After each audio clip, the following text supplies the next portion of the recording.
Today, guys got after it.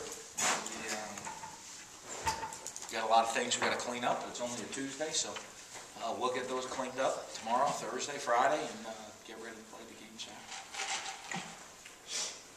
How's the progress coming with the quarterbacks? Just kind of break down how their days went individually. Went good. Yeah, they all did good. Any signs of who's showing, stepping up? Or? I'll watch the film and we'll evaluate the film. We'll watch it with them tomorrow, and hopefully they improve tomorrow. They all did pretty good. Does it help that you spent 3 years just establishing a routine where it's everybody getting the same snaps the first team, so they're both used to it now? Yeah, I don't think anybody, look at quarterbacks, there's no one shy about stepping in the first team huddle because they've all done that through spring and through training camp, and even throughout the fall, they take reps so that they're ready to play in a game. So it doesn't really affect the team a whole lot either because they're used to it as well. Les, and I think you said this too, but Les was a little more specific about Tyler. Was really good in practice last week. Completed 90% of his passes. I mean, was even better than Ralph last week in practice. Is that why you were so comfortable putting him in last week? No, Ralph was really good in practice last week too. Okay. I was comfortable putting him in because he was so good, but it had nothing to do with Chris. Okay. The quarterback's just acting differently this week going in, knowing that there's a shot that, like you said yesterday, that all three of them could possibly play for the first time this season? I don't think so. Tyler obviously, you give Tyler a lot of credit. He acted always the right way. He was prepared to go in the game. A lot of times, and that's kind of how we prepare him. A lot of times backups are kind of sitting there saying, I'm not going to get a chance, so why should I prepare that hard? So he obviously, you can see how he's prepared, ready to step foot on the field, ready to go play. I think Dylan Favre sees that. He's pretty competitive and wants to do that as well. And Chris has been around and knows that there's two young guys that want to play, so he's pretty competitive as well. How do you approach it with them when you pick a starter? When do you want to alert them? Do you set like a Friday night thing you tell them, or do you wait till game day for them? Yeah, I'm going to tell them after we get the ball, get in and go and do your job. So make sure they're ready, focused to go play. Your job is to run on the field, go as hard as you can go. And if I tell you to come off the field, you run off the field as hard as you can go. Did you do that, at Florida or any other spot? Absolutely. You just wait till kickoff? I don't wait till kickoff. We had a plan. We knew what we were doing. It kind of was a plan that, worked that way. Chris Leak was probably the best I ever saw. The guy that was a starter, played a lot of football. He knew, we had a guy named Tim Tebow we had to get some reps to. Chris played 90-some% of the snaps that year. And when Tebow came running in, Chris ran as fast as he could off the field. And when it was time to go back in, he ran as fast as he could back on the field. And, the same as I expect our linebackers and our running backs and everybody else to do. Look at the offensive line. I haven't really seen, much of Damian Robinson. Sounds like that. Expect to use them more. They're progressing.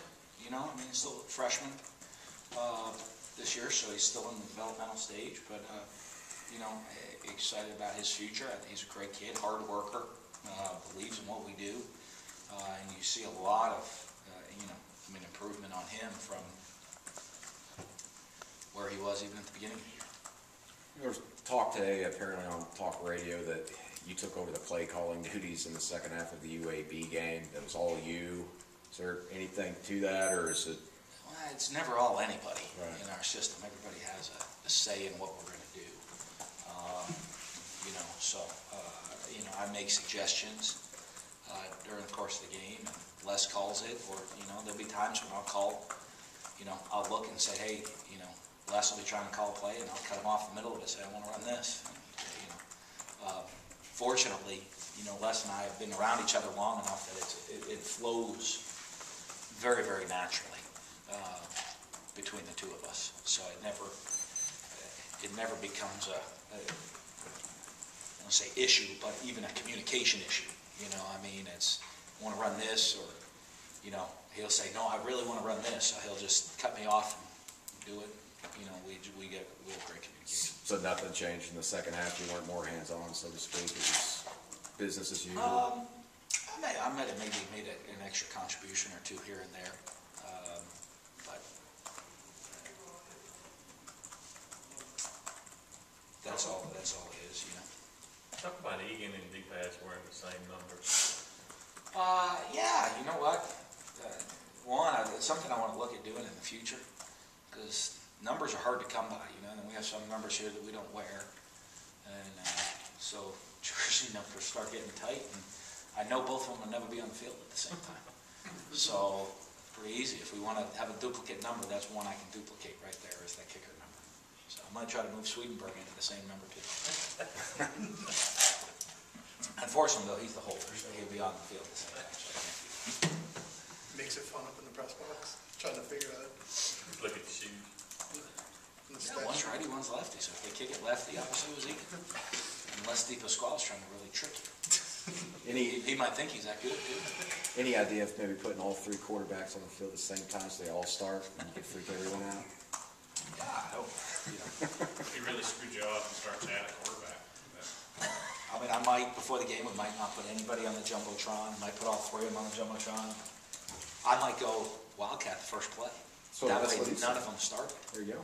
And then everyone all flip Addison out, Lawrence. I guess, you know, does it matter? You know, to me, it doesn't matter who plays the first play of the game, it's who plays the best during the game. And you guys know that, man. I learned that lesson a long time ago, and you gotta pay attention to that stuff sometimes, but, you know, you feel bad because people make too big a deal out of consecutive. Our starters are our starters, whether they're in the first play of the game or not, how I view it, you know. So, kind of disappointing that a guy can lose a consecutive start streak or something like that because he didn't play the first play of the game. That's good.